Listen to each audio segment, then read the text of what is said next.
বজাৰৰ ওচৰত এটা ভয়ানক দুৰ্ঘটনা সংঘটিত হৈছে এই সম্পৰ্কে আপুনি কি ক'ব? কিন্তু দুৰ্ঘটনাটো আজি সংঘটিত হৈছে এটা 10:30 মান বজাত, কিন্তু ইয়াৰ পূৰ্বেও এই জাগাডোখৰত প্ৰায় এক্সিডেণ্ট হৈয়ে থাকে। এটা ব্যস্ত ৰুট, নগাঁৱৰ পৰা লাওখালৈ যোৱা ব্যস্ত ৰুট। নিয়মমতে ইয়াত এটা বজাৰ আছে, বজাৰৰ লগে লগে পঞ্চায়ত কাৰ্যালয় আছে,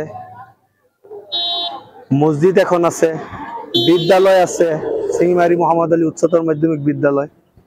ইমানখিনি অনুষ্ঠান থকাৰ পিছতো ৰাইজে বিচৰা সত্ত্বেও ইয়াত কোনো স্পীড ব্ৰেকাৰৰ ব্যৱস্থা নাই।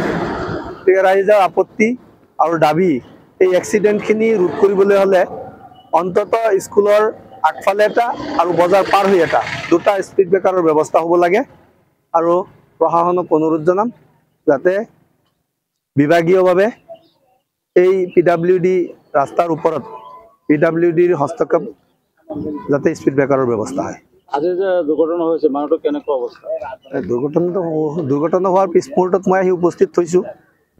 চিৰিয়াছ এক্সিডেণ্টেই হৈছে, মানুহজন আহত হৈছে। ইতিমধ্যে তেওঁ নগাঁও হস্পিটেললৈ প্ৰেৰণ কৰা হৈছে।